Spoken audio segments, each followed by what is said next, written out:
Mari Bapak Ibu kita siapkan hati dan pikiran kita. Kita tinggalkan sejenak untuk pergumulan kita di dunia ini, masalah beban hidup yang selama menghantui di setiap kehidupan kita masing-masing. Kita siapkan hati dan pikiran kita masuk di dalam ibadah pada pagi hari ini. Saatku menyembahmu akan mengiringi kita di dalam ibadah saat ini.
Tuhan, pada pagi hari ini Engkau izinkan kami anak-anakmu boleh datang, boleh bergabung dalam ibadah kami pada pagi hari ini. Bapa, pada pagi yang ingin menyerahkan untuk setiap dosa kesalahan yang selama ini adalah berbuat di dalam kehidupan kami sehari-hari Tuhan. Biarlah pada pagi hari ini anak-Mu boleh memperoleh pengampunan yang suci melalui darah-Mu yang kudus Tuhan. Bapa, pada pagi hari ini kami bersama-sama berkumpul, bersekutu untuk memuji memuliakan nama-Mu. Biarlah pada kesempatan kali ini, pada hari Sabat-Mu ini Tuhan, anak-anak-Mu boleh menerima berkat sedang mukjizat di dalam kehidupan kami hari lepas hari melalui kuasa tangan Tuhan di dalam kehidupan kami. Bapa, pada pagi hari ini kami menyerahkan untuk setiap susunan ibadah pada pagi hari ini. Biarlah apa yang kami sudah persiapkan, kami persembahkan untuk kemuliaan nama Tuhan di tempat ini boleh menjadi persembahan yang harum untuk Tuhan.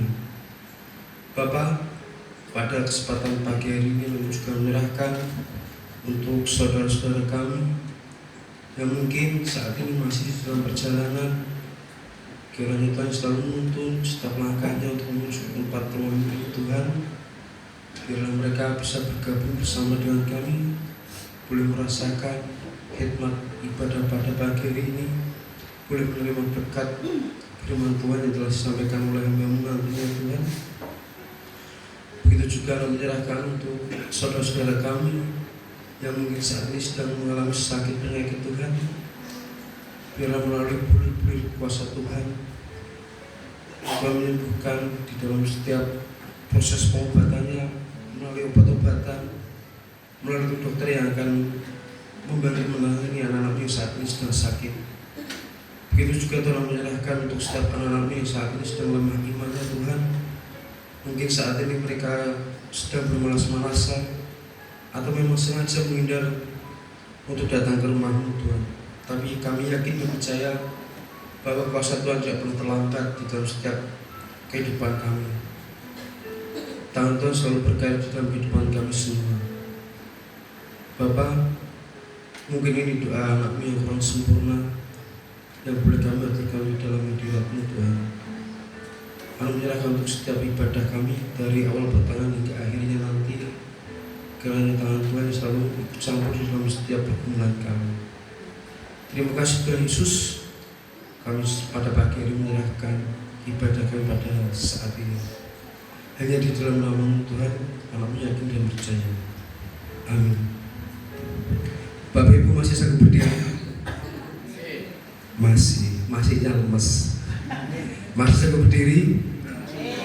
Puji Tuhan. Walaupun kita tidak seberapa, walaupun gereja kita masih banyak bangku yang kosong, tetapi semangat kita untuk melayani Tuhan harus tetap menyala. Amin. Pada pagi hari ini kita akan menyanyikan pujian sukacita Allah bangkit. Kita pujikan dengan sukacita.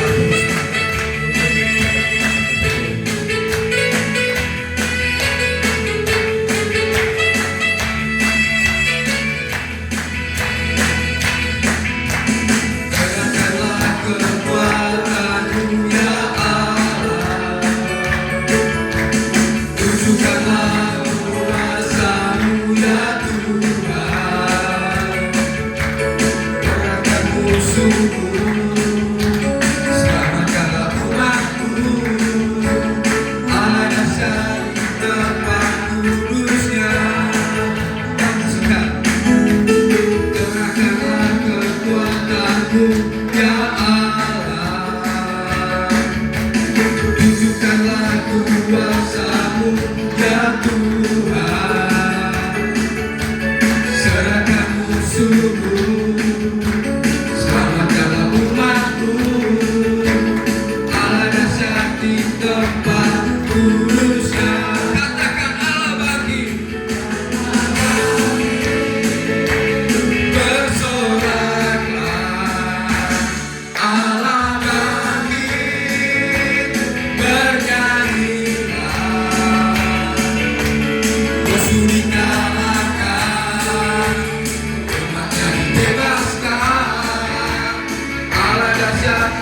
Tuhan, pada kesempatan ini kita boleh merasakan sukacita yang telah kita semarakan pada pagi hari ini.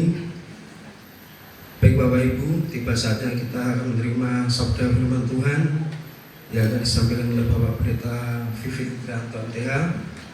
Sebelum kita menerima sabda firman pada pagi hari ini, kita akan angkat pujian Tuhan Aku Rindu.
Engkaulah yang senantiasa mengiringi setiap kehidupan kami, sehingga kami mampu memahami akan setiap apa yang terjadi dalam kehidupan kami, tantangan-tantangan yang terus berlangsung dalam kehidupan kami. Secara manusiawi kami lemah, kami tak berdaya, kami tak punya kekuatan, tetapi kuasa Roh Kudus lah yang memampukan kami untuk menjalani semuanya, dan dengan kuasa Roh Kudus kami dapat menikmati penyertaan-Mu yang luar biasa. Terima kasih ya Tuhan, kiranya Engkau juga akan buka hati kami untuk kami memahami akan setiap kebenaran firman-Mu. Kiranya Engkau menolong, Engkau memberkati akan setiap apa yang kami baca, kami renungkan, sehingga firman-Mu bertumbuh dalam hidup kami. Terima kasih ya Tuhan, pakailah hamba-Mu yang jauh dari kesempurnaan Tuhan, untuk bisa membagi berkat apa yang telah hamba-Mu terima akan pembelajaran dari firman-Mu, sehingga kami bersama bertumbuh dalam pengenalan akan kasih Kristus dan dalam hidup di dunia ini. Terima kasih Tuhan, kami bersyukur. Amin. Shalom, Bapak Saudara terkasih di dalam Tuhan. Selamat pagi, selamat bulan yang baru di bulan Agustus.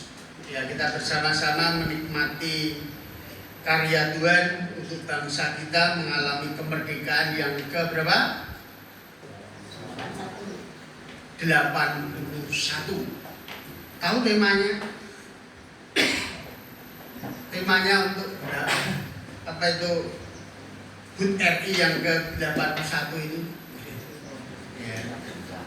Wah, nggak pernah lupa. Ya, jadi memang seringkali tema-tema di dalam HUT ini juga saya pakai untuk tema khotbah ya. Tapi karena kemarin saya lupa nggak lihat temanya itu ya, adil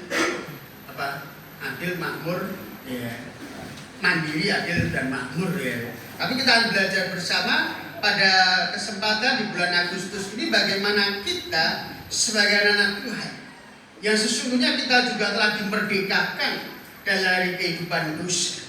Oleh karena itu kita akan bersama-sama kita akan membuka di dalam Kejadian pasal yang ketiga. Tema kita pada bulan Agustus ini kemenangan atas kuasa dunia. Kemenangan kita sebagai anak Tuhan atas kuasa dunia. Dari tema ini kita mengambil dari 1 Yohanes pasal yang kelima ayat yang keempat. Dengan demikian sebab semua yang lahir dari Allah mengalahkan dunia. Dan inilah kemenangan yang mengalahkan dunia, yaitu iman kita kepada Kristus. Kita membuka di dalam Kejadian pasal yang ketiga. Kita akan membaca khusus ayat yang pertama sampai yang ke-7 saja. Kejadian pasal yang ketiga, ayat yang pertama sampai yang ke-7. Kita membaca silih berganti. Manusia jatuh ke dalam dosa. Kita membaca silih berganti. Adapun ular ialah yang paling cerdik dari segala binatang di darat yang dijadikan oleh Tuhan Allah. Ular itu berkata kepada perempuan itu, tentulah Allah berfirman, semua pohon dalam taman ini jangan kamu makan buahnya. Tuhan,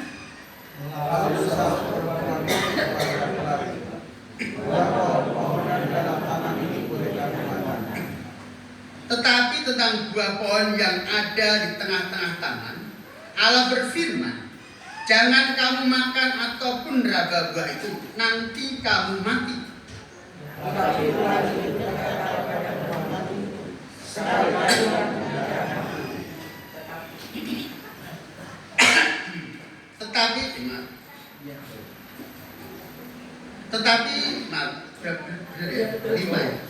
Tetapi Allah mengetahui bahwa pada waktu kamu memakannya, matamu akan terbuka dan kamu akan menjadi seperti Allah, tahu tentang yang baik dan yang jahat.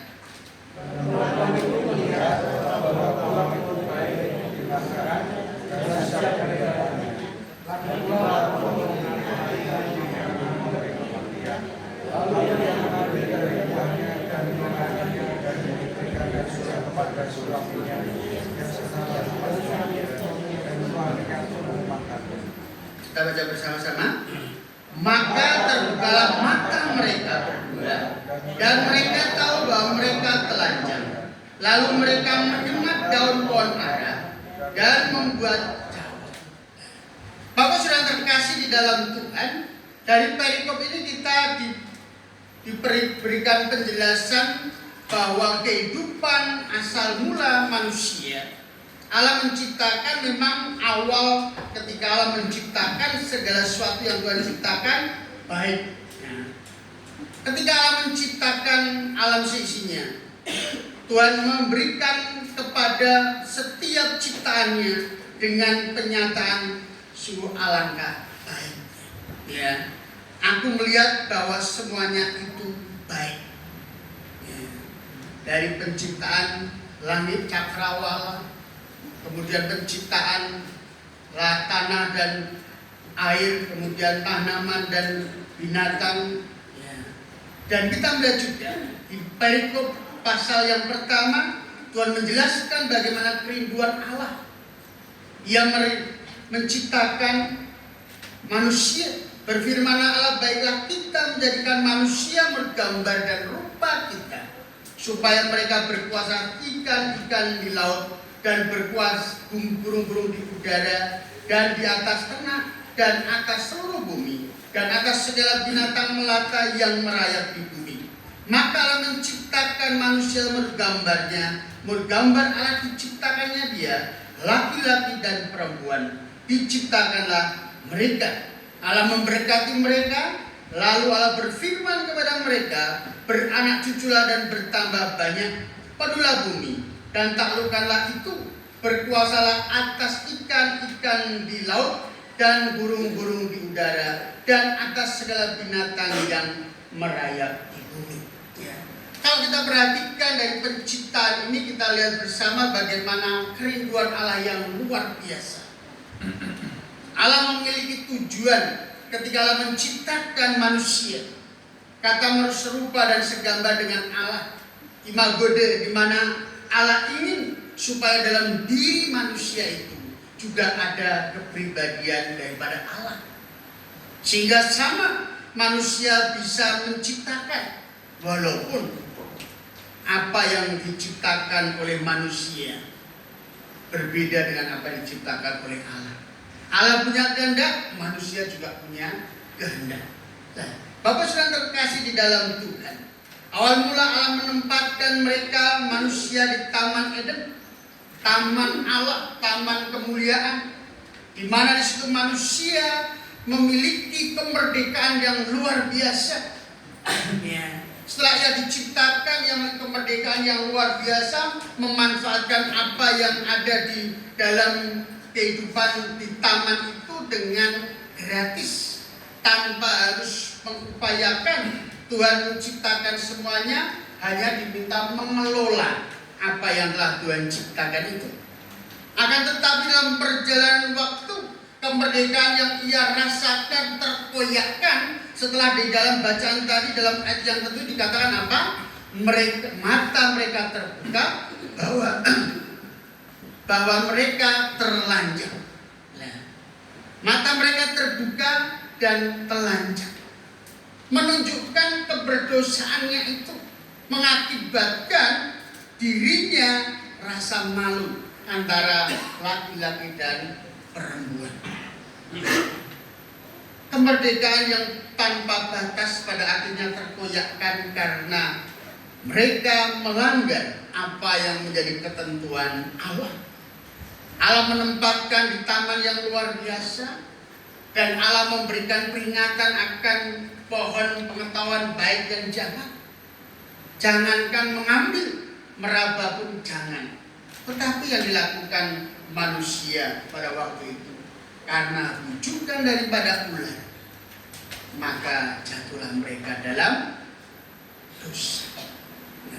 Oleh karena itu, maka dalam perjalanan kehidupan manusia, dosa terus ada dalam kehidupan manusia. Dalam kitab Kejadian pasal 5 ayat 6 dikatakan kecenderungan hati manusia selalu membuahkan dosa. Kecenderungan artinya memang bisa dikatakan kalau persentase mungkin 80% atau 70%, pokoknya lebih dari 60% kecenderungan kita berbuat dosa. Nek separuh-separuh, saya yakin kecenderungan kita manusia tidak. Tetapi karena kasih Kristus, pengorbanan Tuhan Yesus di kayu salib membawa kita kemenangan atas kuasa dosa. Pada akhirnya berbalik. Kita sebagai manusia yang telah dimerdekakan dari dosa, ya. Dikatakan sebab semua yang lain dari Allah mengalahkan dunia, dan inilah kemenangan yang mengalahkan dunia. Yang artinya bahwa setelah kita bersama dengan Yesus, dibalik persentasenya. Dulu yang lebih banyak kecenderungan kita berbuat dosa, sekarang berubah. Kecenderungan kita membuahkan apa? Kebaikan yang mengarah kepada kemuliaan. Rasul Paulus menjelaskan, lakukan segala sesuatu bukan untuk manusia, tetapi untuk Tuhan. Lakukan segala sesuatu untuk Tuhan. Yang artinya bagaimana kita sebagai anak-anak Tuhan, setelah kita mendapatkan kemenangan atas kematian Tuhan Yesus di kayu salib, mengorbankan nyawanya untuk dosa-dosa kita, kita menjadi milik Allah, lahir dari Allah dan memperoleh kemenangan. Akan tetapi bahwa saudara terkasih di dalam Tuhan, kita melihat kembali di dalam hal ini. Kemenangan di dalam Tuhan, kemenangan atas kuasa dunia. Akhirnya belajar bersama bagaimana kita menang atas daya tarik dunia. Ya, daya tarik dunia. Kita buka di dalam 1 Yohanes pasal 2. 1 Yohanes pasal 2 kita akan baca bersama ayat yang ke-15 sampai yang ke-17. Kita akan baca bersama-sama 1 Yohanes pasal yang kedua, ayat yang ke-15 sampai yang ke-17. Kita baca 1, 2, 3. Janganlah kamu mengasihi dunia dan apa yang ada di dalamnya. Jikalau orang mengasihi dunia, maka kasih akan Bapa tidak ada di dalam orang itu. Sebab semua yang ada di dalam dunia, yaitu keinginan daging, keinginan mata, dan keangkuhan hidup, bukanlah berasal dari Bapa, melainkan dari dunia. Dan dunia ini sedang lenyap dengan keinginannya, tetapi orang yang melakukan kehendak Allah akan hidup selama-lamanya. Bagian akhir dikatakan orang yang melakukan kehendak Allah akan hidup selama-lamanya. Inilah orang yang menang atas daya tarik dunia. Nah, itu simpulannya di situ sudah selesai. Ya, kita akan baca yang lain ya. Jadi kalau kita perhatikan memang bahwa dunia sedang lenyap dengan keinginannya. Daya tarik dunia sedang berupaya mempengaruhi kehidupan kita. Sebagai orang-orang yang telah dimerdekakan oleh darah Kristus.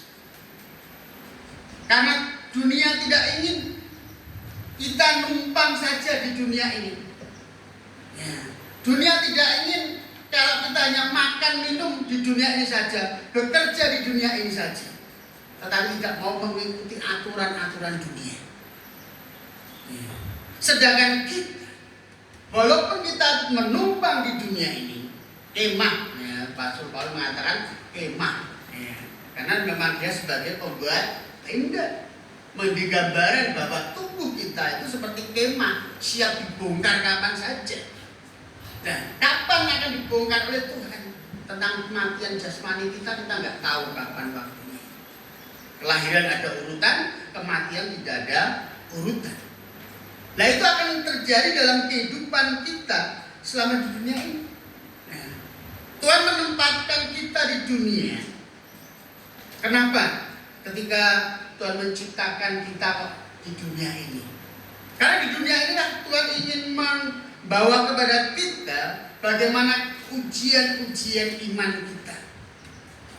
Supaya nanti, karena ketika malaikat puji-pujian, membangkang terhadap surga. Dia dibuang ke bumi. Sepertiga daripada malaikat yang ada di surga pun ditarik bersama dia di bumi. Ikut menentang, pemberontakan terhadap Allah. Ia ingin menyamai Allah. Aku ingin menyamai Allah yang tinggi. Aku mau bertahta di atas langit ketujuh. Bagaimana malaikat puji-pujian ini pada akhirnya dibuang oleh Tuhan. Dan dia bersama dengan timnya, kelompoknya, atau dikatakan mereka yang membangkang terhadap Allah dibuang ke bumi. Dan disitulah Allah menciptakan manusia segambar dan serupa dengan Allah, supaya nanti dia juga akan menjadi pribadi-pribadi yang akan bersama-sama Allah di surga. Di mana aku berada, kamu pun akan berada. Tetapi untuk menjadi orang-orang yang bersama dengan Tuhan bertahta di surga, ada alat penanti. Matius menyampaikan ada alat penanti yang siap menanti kehidupan kita. Layak enggak kita bertahta bersama dengan Allah di surga? Atau justru kita tertinggal di bumi? Sehingga di bumi ini menjadi bagian dalam kehidupan kita untuk bersama-sama meraih kemenangan, supaya kita nanti bisa menikmati apa yang terjadi Tuhan. Di mana aku berada, kamu pun berada. Keberadaan Tuhan jelas bahwa Ia lahir, Ia bangkit, kemudian Ia naik ke surga, menyediakan tempat bagi kita dan menjemput kita. Nah, Bapak sudah terkasih di dalam Tuhan. Di dalam 1 Yohanes pasal 2 ayat yang ke-15 sampai 17 ini, kita bersama-sama memperhatikan bagaimana Yohanes ingin memberikan peringatan kepada jemaat mula-mula agar tidak terjerat, tidak tertarik oleh daya tarik dunia yang menyesatkan, yang di dalamnya menentang akan kehendak Allah. Daya tarik dunia yang berupaya untuk mengkaburkan nilai-nilai kebenaran firman Tuhan, diganti dengan nilai-nilai apa yang jadi pemikiran dunia. Di tengah tekanan masa kini, kita juga melihat bersama bagaimana situasi jemaat mula-mula pada waktu itu. Mereka diperhadapkan dengan gereja abad pertama yang menghadapi guncangan dari nabi-nabi palsu. Baru menjadi gereja pertama, namun mereka menghadapi guncangan ajaran-ajaran palsu yang mengarahkan kepada ajaran gnostik, di mana pengetahuan dengan hal-hal rohani seolah-olah disamakan. Tidak ada perbedaan. Pengetahuan bahkan lebih tinggi daripada nilai-nilai rohani. Orang lebih berpengetahuan berarti orang yang memiliki iman yang tinggi. Belum tentu. Ajaran gnostik mengupayakan supaya setiap orang memang berpengetahuan luas, seluas-luasnya, untuk mereka bisa memahami arti kehidupan. Tetapi dalam pengajaran ini justru pada akhirnya mereka melupakan Tuhan. Dengan pengetahuan yang dia miliki, merasa mampu, merasa tidak butuh Tuhan lagi. Karena dengan pengetahuan itu dia bisa melakukan segala sesuatunya. Sehingga pada akhirnya menjadi orang-orang yang tidak lagi percaya kepada Tuhan. Ateis muncul. Nah, Bapak sudah terkasih di dalam Tuhan. Yohanes tahu betul akan kondisi jemaat guncangan itu. Kemudian juga dengan budaya, tekanan budaya. Mau tidak mau mereka berada di tengah lingkungan masyarakat. Ya, jemaat berhadapan dengan tekanan kehidupan Kaisar Romawi. Sebagai seorang kaisar, kekaisarannya mempengaruhi seluruh lapisan masyarakat. Apa yang diminta oleh kaisar itu seolah menjadi hal yang mutlak. Tidak ada yang tidak bisa melawan. Semua yang diungkapkan, semua yang diarahkan oleh kaisar, ia harus lakukan. Sedangkan apa yang dilakukan oleh oleh Kaisar Romawi, kekaisaran Romawi, baik dari kaisar sampai pejabat-pejabatnya. Banyak mereka melakukan kegiatan-kegiatan yang penuh dengan hawa nafsu, kegiatan-kegiatan yang materialistis, mengarahkan kepada kemakmuran, kekayaan, dan juga hal yang sangat-sangat membahayakan, ancaman bagi jemaat pada waktu itu, yaitu bagaimana penyembahan berhala juga ada di dalamnya. Kaisar disembah, dewa-dewa menjadi bagian dalam pemujaan pada waktu itu. Tantangan yang berat. Masa kini kita juga melihat bersama bagaimana guncangan gereja-gereja masa kini, dengan lingkungan, ya, kita lihat banyak sekali persekusi yang terjadi terhadap gereja-gereja. Ya, ada yang tidak dilarang beribadah, walaupun kemarin statement seorang haji menyampaikan bahwa ibadah itu tidak boleh dilarang, ya, boleh bebas. Ya, kalau sahabat membubarkan itu salah. Itu hanya masalah perizinan. Urusannya bukan dengan tokoh agama urusannya yaitu tokoh agama dengan gerejanya, dengan pemerintah. Tapi seringkali yang muncul dalam kehidupan masa kini memang itulah tekanan dari sekeliling kita sebagai umat Tuhan. Dimanapun kita berada, kita melihat tantangan-tantangan di sekeliling kita, berupaya untuk membawa kepada kita kembali kepada kehidupan yang lama, di mana kita melihat bersama guncangan pengajaran palsu, guncangan pengajaran-pengajaran yang mencoba membawa kepada penentangan akan kehendak Allah.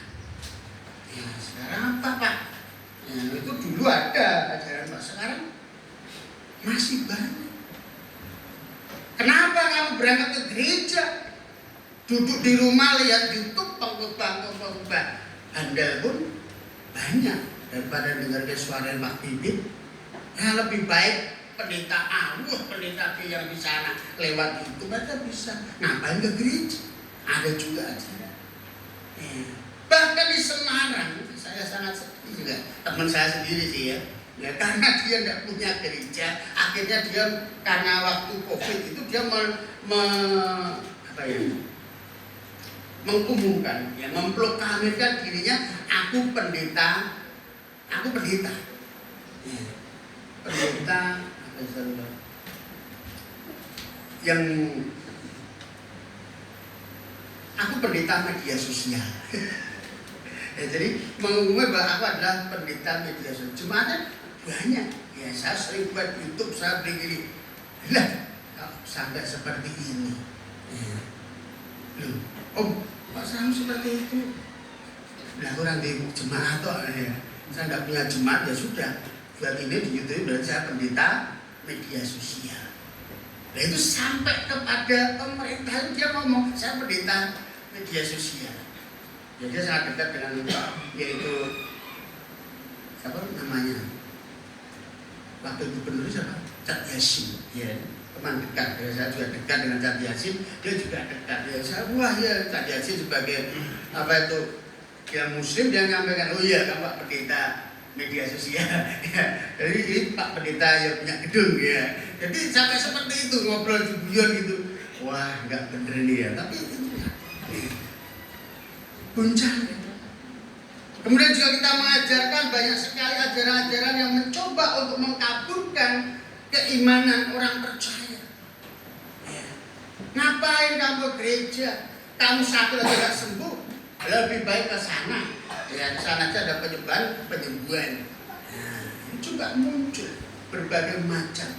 Kemudian juga ajaran-ajaran berkembang masa kini berupaya mengkaburkan perpuluhan. Rasa perpuluhan nggak ada itu di perjanjian baru. Ya, sekarang muncul. Ya, ada ajaran tidak lagi memberi perpuluhan. Gereja kita berapa persen kemarin nggak lihat, hanya 40% yang memberi. Sehingga keuangan gereja juga mengalami kemerosotan. Perpuluhan ada hak yang harus kita berikan kepada Tuhan.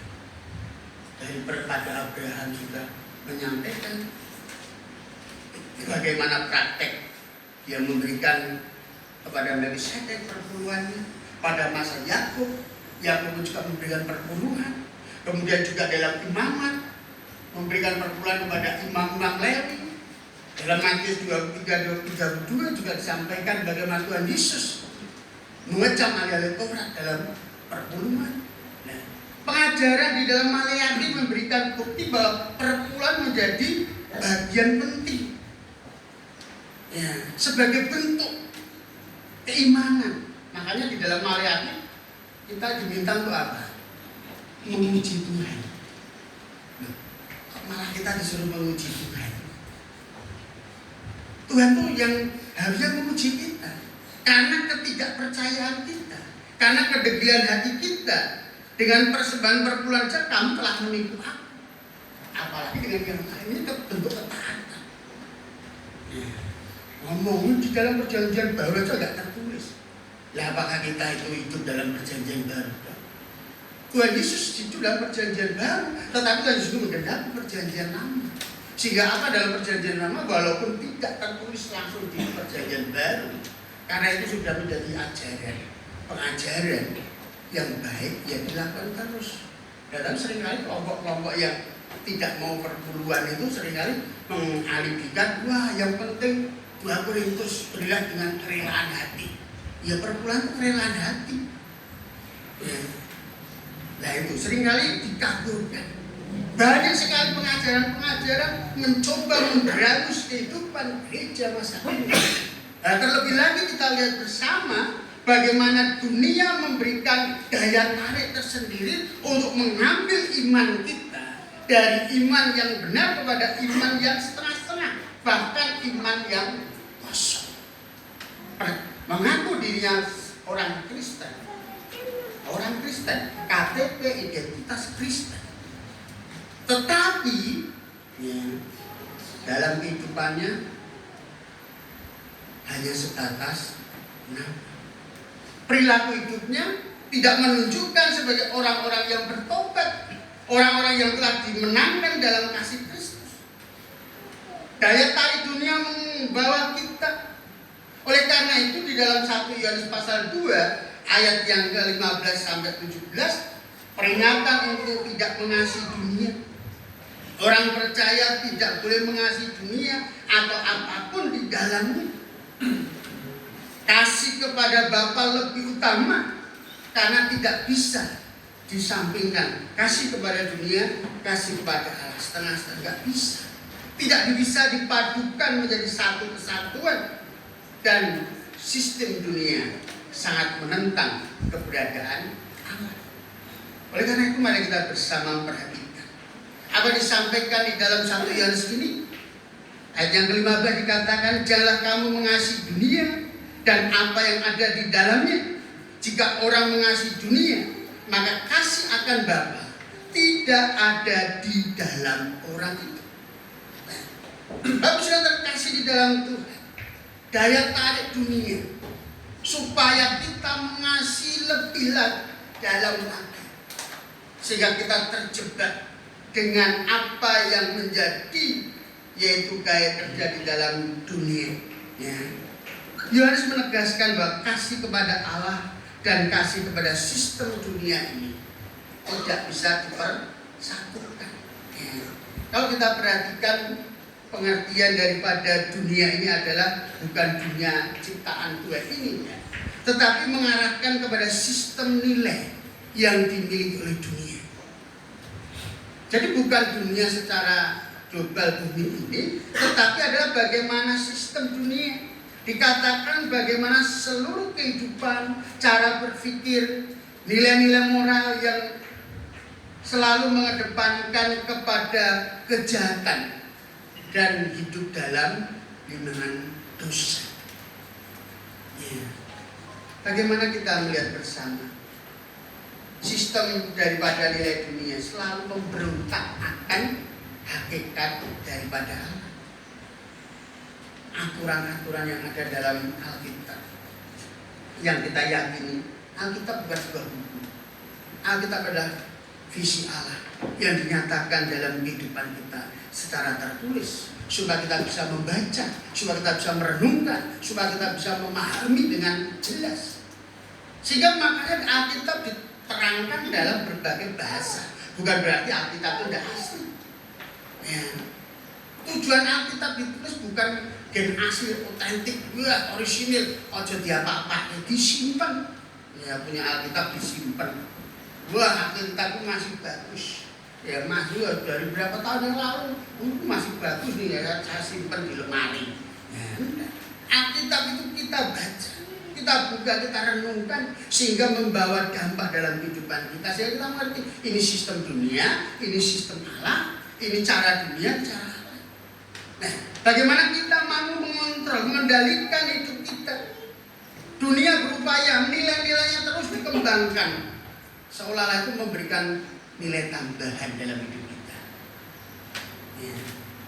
Yang artinya bahwa kemudahan-kemudahan sering dibuat oleh dunia, sistem dunia. Ya.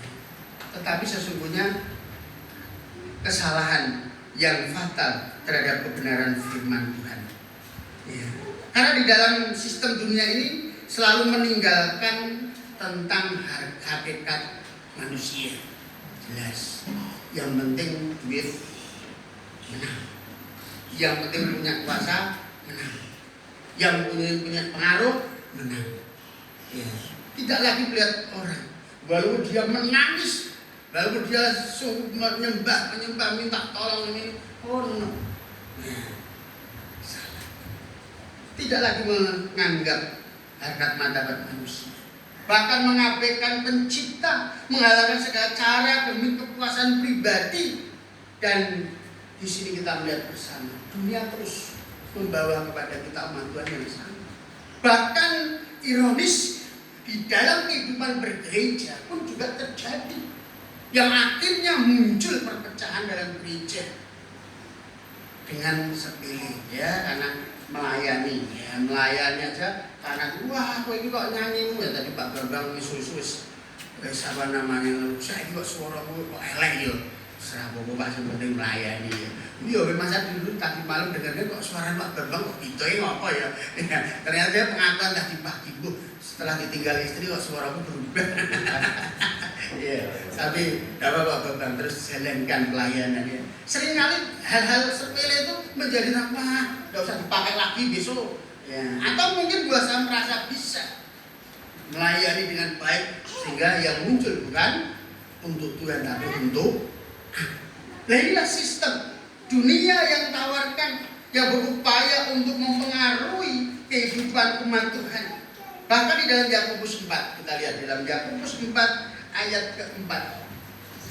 Seringkali dunia mengarahkan, daya tariknya menarik kita dengan berbagai macam kemewahannya. Ya, kita lihat dalam Yakobus 4. Hai kamu orang-orang yang tidak setia, tidakkah kamu tahu bahwa persahabatan dengan dunia adalah permusuhan dengan Allah? Jadi barang siapa tidak menjadi sahabat dunia, apa dikatakan? Ia menjadikan dirinya musuh Allah. Persahabatan kita dengan dunia menjadikan kita musuh Allah. Karena inilah yang terjadi. Bagaimana dunia berupaya mempengaruhi kita, memisahkan kita. Pada akhirnya ya harusnya kan kita menjadi anak-anak Allah. Loh kok jadi musuhnya Allah itu? Karena kita tidak setia kepada panggilan kita. Mengapa kita tidak setia? Di dalam ayat ini dikatakan ayat yang ke-16 ya. 1 Yohanes pasal 2 ayat 16. Ya.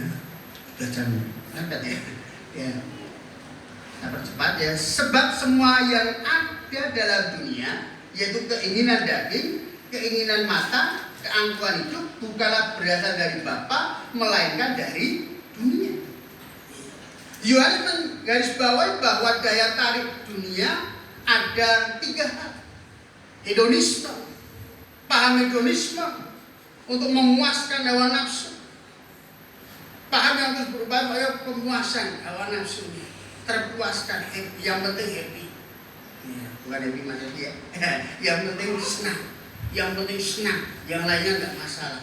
itu dosa, tidak masalah. Nanti penting senang, nanti bertobat, minta pengampunan, besok berbuat lagi, minta ampun, Tuhan mengampuni, berbuat lagi. Ya, sementara bisa merasakan bahagia hawa nafsunya.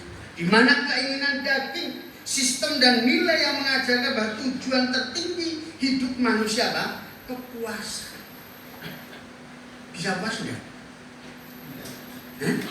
Bisa enggak? Puas. Karena mungkin kita baru panasnya begini minum es seger ya, seger. Setelah minum haus lagi, Ini saya juga haus, tapi istilah tak kode nggak mudeng-mudeng dari tadi. Nanti kering ya. Ya, walaupun diminum itu tapi kok masih karena suasananya memang panas. Ya. Sehingga kita lihat sistem dunia itu terus mengarahkan orang nggak bisa puas. Ya, nggak bisa puas. Yang ada apa? Ya, kita melihat bagaimana mendorong hawa nafsu terus bekerja. Jika itu terasa baik bagi tubuhnya, dia lakukan. Jika itu berguna bagi dirinya, dia lakukan. Tidak ngerti orang lain itu terganggu, apalagi Tuhan yang terganggu. Tidak masalah, yang penting dirinya. Itulah orang-orang hedonisme. Yang penting dirinya itu puas. Nah, ini bahaya yang terjadi dalam kehidupan masa kini. Sehingga kita juga melihat bersama bagaimana juga keinginan mata, materialistis, konsumen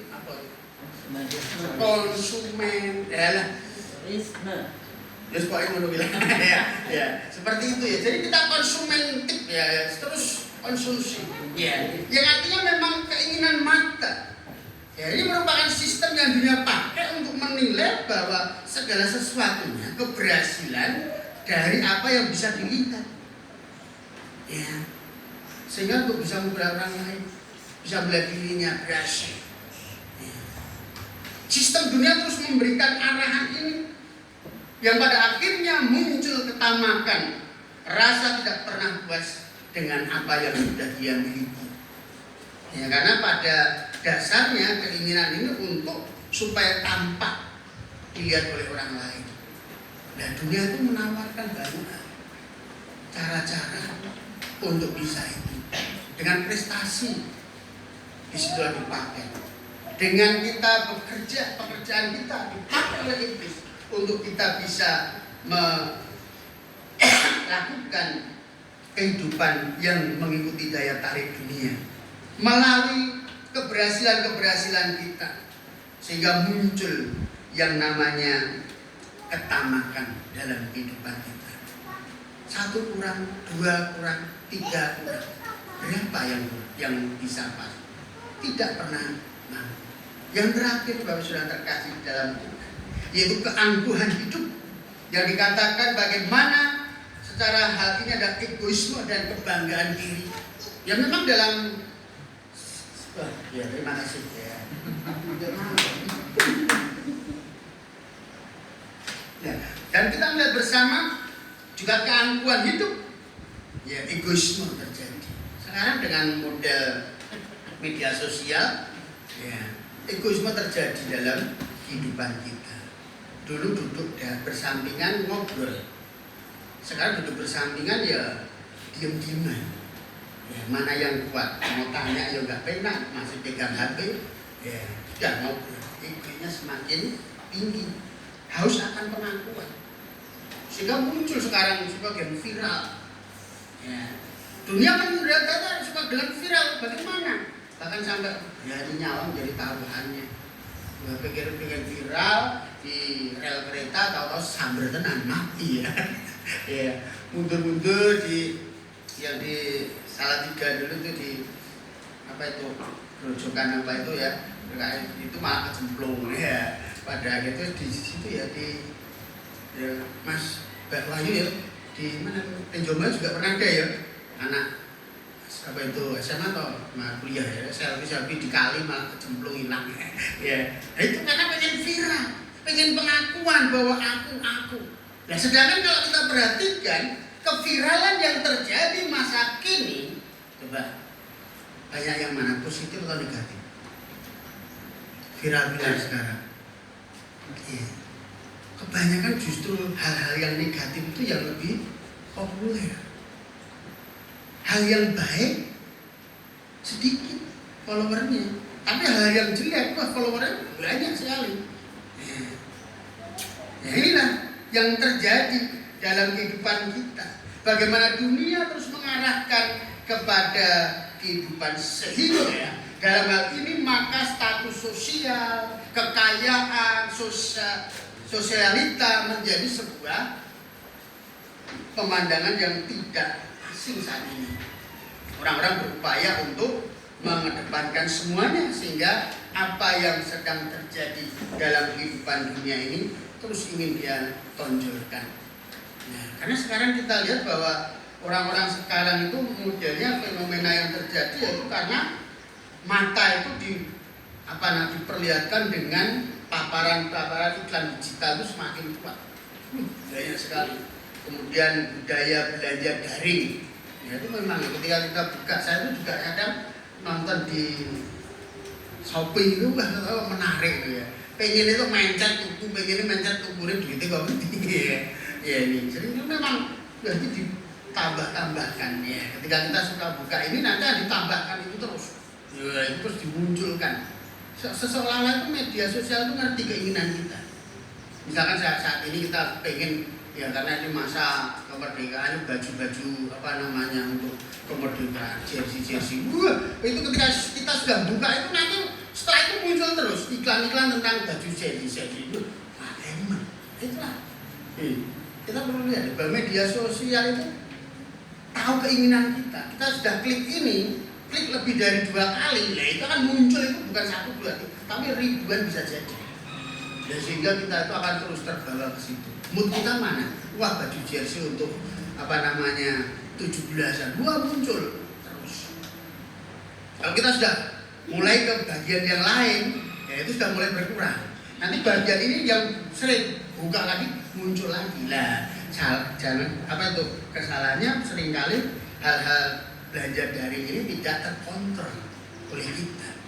Ya.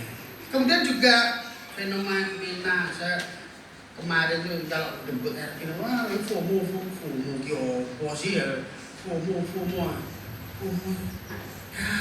Saya tanya boleh FOMO itu apa sih? Ya. Terus saya lihat kita lihat di media sosial ternyata FOMO adalah fear of missing out, yang artinya kecemasan sosial ketika seseorang merasa tertinggal dari tren. Nah ini kan juga menjamur loh. Sehingga banyak orang bunuh diri karena tidak bisa mencapai. Wah ini juga banyak. Daya tarik iblis itu kan memang berupaya untuk menghancurkan hidup kita. Ya dia ketika orang itu merasa cemas secara sosial ketika seseorang merasa dia tertinggal tren yang ada, pengalaman hidupnya, informasinya berkurang, ya pencapaian harga diri, orang lain ini kok bisa seperti ini, kok itu saya guys, dia menjadi cemas. Ya. Dan seharusnya ketika dia melihat situasi itu, dia punya semangat, juang. Ya, aku harus bisa mampu seperti mereka dengan semangat optimis, tetapi seringkali kecemasan. Wah, kalau nggak bisa seperti pada akhirnya, ya, kecemasan dan kecemasan itu mengarah kepada perundungan diri. Ya, tidak bisa menerima dirinya. Ya, pada akhirnya dia terbawa kepada kejiwaannya labil. Nah, Bapak sudah terkasih di dalam Tuhan. Oleh karena itu bagaimana kita sebagai anak-anak Tuhan dalam menghadapi tantangan yaitu daya tarik dunia ini. Ya. Oleh karena itu malah kita mengembangkan bagaimana pengalaman kita dengan Tuhan. Ayat yang ke-17. Dan dunia sedang lenyap dengan keinginannya, tetapi orang-orang yang melakukan kehendak Allah akan hidup selamanya. Memang itu terjadi dalam kehidupan dunia. Daya tarik ketiga hal itu ada dalam diri kita. Tetapi Yohanes menyampaikan daya tarik tiga itu ada expirednya, ada kadaluarsanya. Ya. Tidak selamanya apa yang ditawarkan dunia itu pada waktu tertentu yang hilang. Tetapi dikatakan ketika kita melakukan kehendak Tuhan, maka kekekalannya akan kita terima. Bapak yang terkasih di dalam Tuhan, Bagaimana kita bersama membangun kehidupan. Ya, kalau kita perhatikan di dalam kita membaca tadi dalam Kejadian pasal 3, ya, kita lihat bersama bahwa kita lihat di dalam juga Yohanes, seolah-olah itu karya iblis itu sama, keinginan daging. Perempuan pada waktu itu melihat pohon itu baik untuk dimakan, ada keinginan. Kemudian keinginan mata, bahkan dia melihat, itu sedap rasanya. Terus juga di sini kesombongan intelektual. Wah, kalau aku bisa, pasti bisa. Sesungguhnya dari 1 Yohanes dan Kejadian tadi saya bacakan, itu ada satu keselarasan, keangkuhan hidup, ya, bagaimana dengan makan buah ini akan memberi pengertian. Wah, aku menjadi orang bijak. Tapi di dalam Yohanes, yaitu bagaimana muncul kesombongan intelektual, kesombongan egois, kesombongan bahkan tidak butuh Tuhan. Nah, Bapak sudah terkasih di dalam Tuhan. Bagian akhir kita melihat bersama bagaimana Tuhan menginginkan kepada kita bahwa dunia sedang lenyap dengan keinginannya, tetapi orang yang melakukan kehendak Tuhan tidak akan lenyap, tetapi hidup untuk selama-lamanya. Segaya daya tarik dunia, semenarik apapun, ya, seheboh apapun, sekuat apapun, itu sifatnya apa? Sementara. Ada kadaluarsanya, pasti akan musnah. Bahkan tren-tren yang ada akan lekang oleh waktu. Wah, raja mani. Wah, dulu pakai pakaian ini, sekarang sudah tidak zamannya. Dan pada akhirnya juga para pengikut dunia akan jatuh dalam berbagai macam dosa. Dan pada akhirnya juga mereka meninggalkan Tuhan. Oleh karena itu, bagian terakhir, investasikanlah hidupmu untuk kemuliaan Tuhan. Orang yang melakukan kehendak Tuhan akan hidup selama-lamanya. Karena itulah yang dijanjikan Tuhan, hidup dalam pengharapan. Hidup kita itu dalam kemenangan yang membawa kepada kemuliaan. Karena kita menyadari bersama bahwa Tuhan ingin di dalam Yakobus tadi supaya kita tidak menjadi musuh Allah, tetapi justru kita menjadi sahabat Allah. Bahkan kita menjadi anak Allah yang bertata di surga bersama dengan Dia. Sebagai orang percaya, kita memang harus hidup di dunia ini. Secara fisik kita akan benturan, bersenggolan dengan daya tarik dunia. Tetapi kita bukan berasal dari dunia. Kita berasal dari Allah, melakukan nilai-nilai hidup seperti Allah. Kasih kepada dunia tidak bisa menggantikan kasih kita kepada Allah. Mari kita periksa hati kita, di mana fokus kita selama ini. Apakah pada hal-hal yang fana yang dunia tawarkan, daya tarik dunia yang mudah lenyap, atau pada kehendak Allah yang membawa kekal? Mari kita memilih bagaimana kita menjadi pribadi yang menundukkan kedagingan kita, keinginan mata kita, keangkuhan hidup kita di bawah kayu salib. Karena hanya Dialah yang menemukan identitas kita. Karena Dialah yang akan membangun hidup kita hingga kita bersama dengan Dia di surga. Kembali kami bersyukur ya Tuhan, bahwa segala rancangan yang Tuhan berikan dalam hidup kami adalah orang-orang yang berkemenangan atas daya tarik dunia ini. Karena ketika kami menghadapi segala sesuatunya, kami tidak sendirian. Tuhan berkata, aku akan menyertai engkau senantiasa sampai pada akhir zaman. Penyertaan Tuhan menguatkan kita. Penyertaan Tuhan membangun iman kita untuk tidak mengikuti daya tarik dunia, sehingga kita tetap menang dan menang dalam menghadapi segala situasi. Terima kasih ya Tuhan Yesus. Kami mengucap syukur dan berdoa. Amin. Ya. Sebelum kita akan menaikkan pujian, jaminan dunia.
Terima kasih untuk Pak Pendeta Fikrianto yang telah menyampaikan firman Tuhan.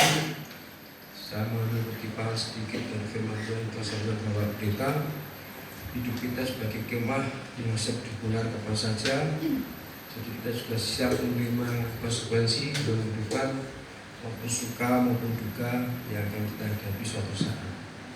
Baik Bapak Ibu, saya sebelum mengakhiri ibadah pada pagi hari ini, saya akan menyampaikan beberapa watak gereja.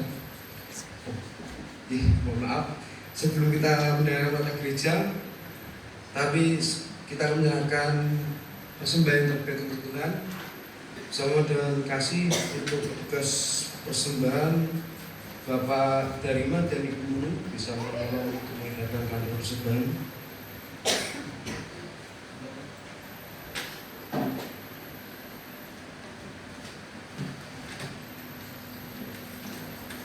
Bapak Pendeta Fikri akan memimpin doa persembahan. Tuhan Yesus Allah yang baik, kami sungguh bersyukur Engkau menyertai dalam kehidupan kami dengan berbagai macam cara untuk memberkati kehidupan kami, sehingga kami boleh menjalani kehidupan dengan penuh ucapan syukur. Dan pada saat ini Tuhan, Engkau berikan kesempatan untuk kami mengembalikan baik persembahan maupun perpuluhan yang telah Tuhan berikan dalam kehidupan kami. Kiranya akan menolong dalam pekerjaan di tempat ini. Kiranya melalui persembahan perpuluhan ini nama Tuhan dipermuliakan, dan biarlah Engkau juga memberkati setiap anak-anakmu dengan penuh kerelaan, dengan sukacita memberi persembahan maupun perpuluhan untuk kemuliaan nama-Mu. Berkati ya Tuhan setiap anak-anak-Mu. Kalau saat ini di antara kami mungkin masih belum bisa memberikan karena ada hal yang belum mereka miliki, kiranya Tuhan juga berkati dalam kehidupan mereka. Dalam kasih-Mu Tuhan, kami mengucap syukur dan menyerahkan persembahan ini bagi firman kemuliaan. Amin. Tiap hari, tiap jam kita pujikan dan mengiringkan.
Baik Bapak Ibu, sebelum kita mengakhiri ibadah pagi hari ini, saya akan menyampaikan warta gereja. Sebelum warta gereja saya bacakan, mungkin ada dari Pak Pivit dan kita sampaikan.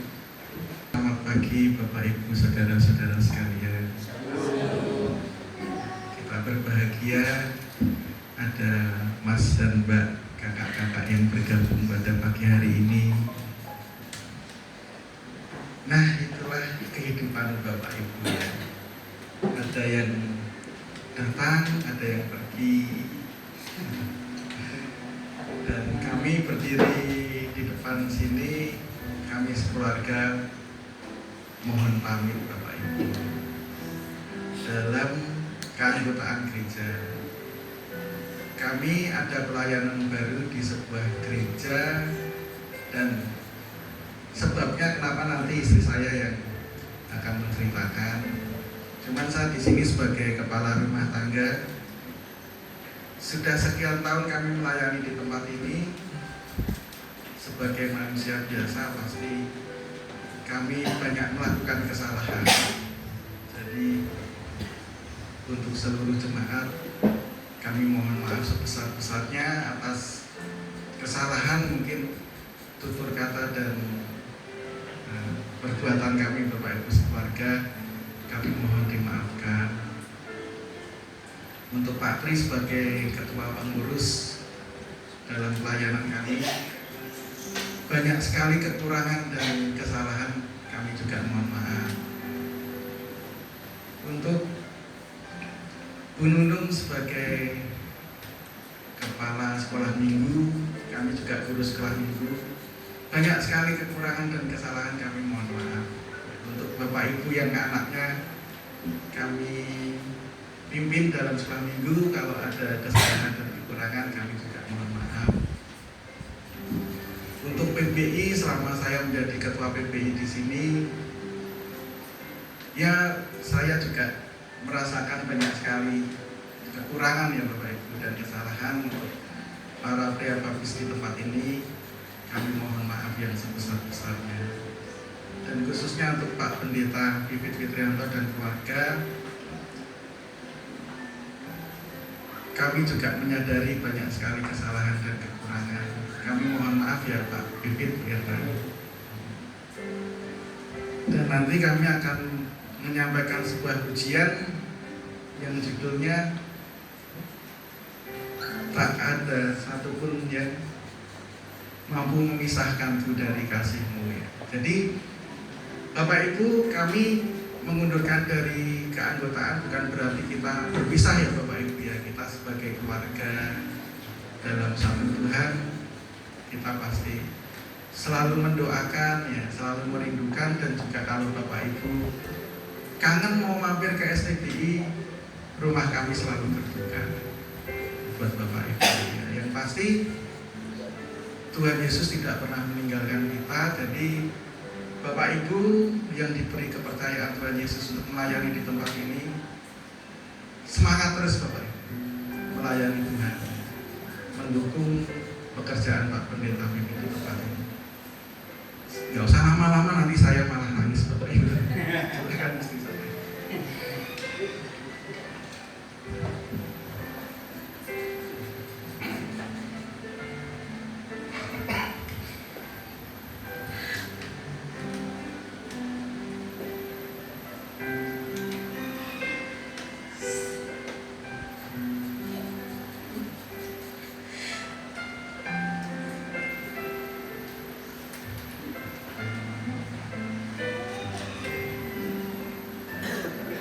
Sebentar ya Bapak. Ini kalau istri saya nggak kuat nanti biar arah yang ngomong.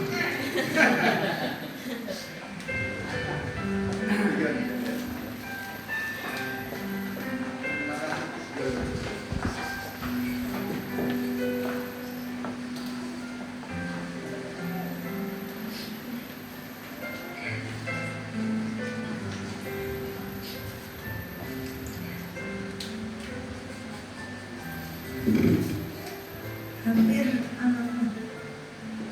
14 tahun menuju 15 tahun saya dibentuk di gereja ini bersama Bapak Ibu Saudara. Kita melayani bersama-sama sejak saya masih memulai studi saya di STBI, mulai dari S1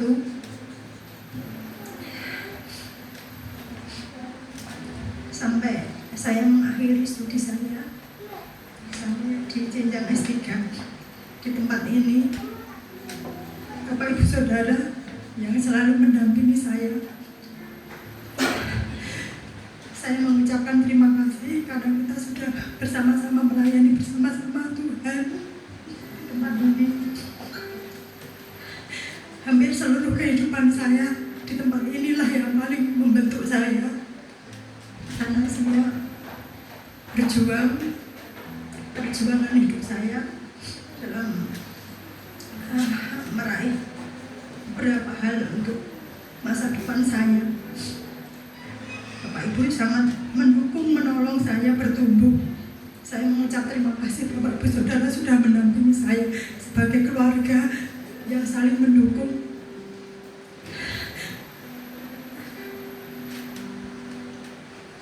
Dan pada kesempatan hari ini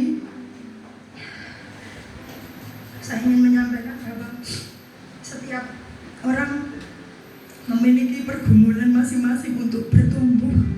Begitu pula dengan saya dan Bapak Ibu Saudara. Keputusan untuk tidak bersama-sama Bapak Ibu lagi di tempat ini sudah mengalami pergumulan. Tetapi jangan sampai bahwa ketika saya melayani di tempat lain itu berarti persaudaraan kita itu putus, tidak. Kita melayani, sama-sama melayani Tuhan. Tujuan kita adalah untuk Tuhan, untuk kemuliaan Tuhan. Kita masih bisa saling berbagi, saling mengunjungi, dan saya mohon sekali bahwa ketika saya mengunjungi Bapak Ibu Saudara, jangan ditutup pintu, tetaplah buka pintu untuk saya dan keluarga kami.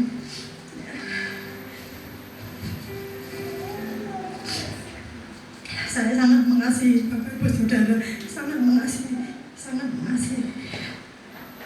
Bapak Ibu adalah keluarga saya yang paling dekat, bahkan mungkin melebihi dari keluarga saya sendiri. Terima kasih sekali lagi, terima kasih Pak Tri, Bu Tri yang ingat saya, menolong saya sejak saya S1 tinggal di rumah, menyediakan semuanya untuk pertumbuhan iman saya. Bu Nunung dan yang lain-lainnya, Bu Aritun, Bang Nari, Pak Pri, Mbak Lia, sekeluarga, Mas Philip, Pak Bambang, Mas Andreas, Mas Hendi, dan yang Pak Mardi, Bu Mardi, semuanya. Dan yang terpenting, terkasih Pak Pendeta, terima kasih Pak sudah memberikan kami kesempatan untuk melayani di sini.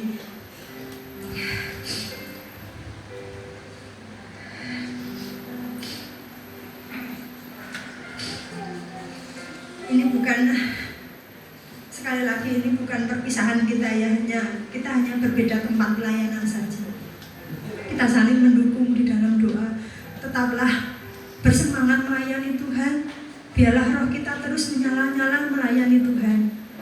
Apa yang kita miliki di dalam Tuhan, karunia yang Tuhan sudah berikan, biarlah mari kita kembalikan untuk Tuhan.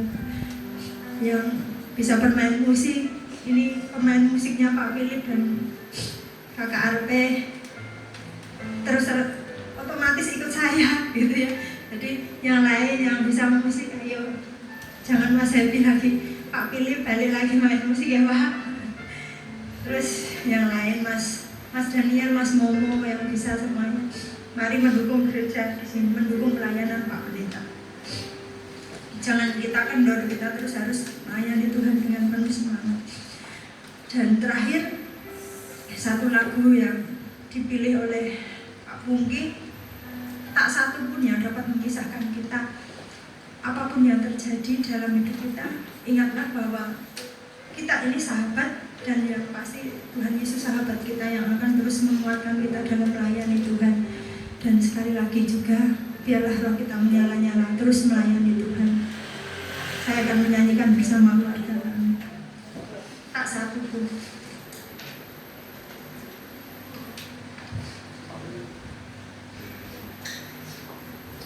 Cek.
Dari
saudara, satu hal lagi yang menjadi kewajiban saya untuk rumusan ADART dan jadwal sampai Desember nanti akan saya kirimkan ke Pak Tri Pak hari ini. Terima kasih, Tuhan Yesus memberkati.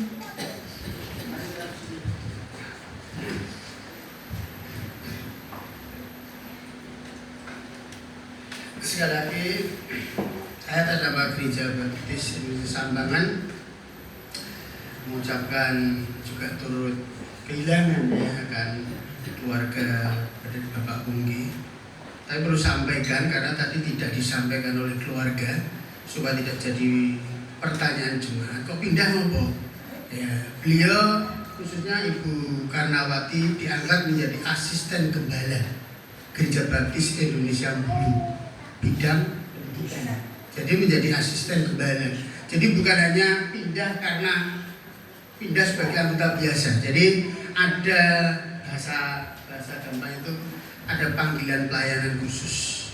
Ya, karena memang sesuai dengan apa yang menjadi panggilan hidupnya menjadi pelayan Tuhan dan sesuai dengan strata pendidikan yang diampung tentang pendidikan. Maka karena di gereja kita belum ada asisten gembala ya, ada pelayan bersama. Jadi di Gereja Baptis Bulu tadi tidak sempat, mungkin juga nggak berani nyampaikan di satu tempat.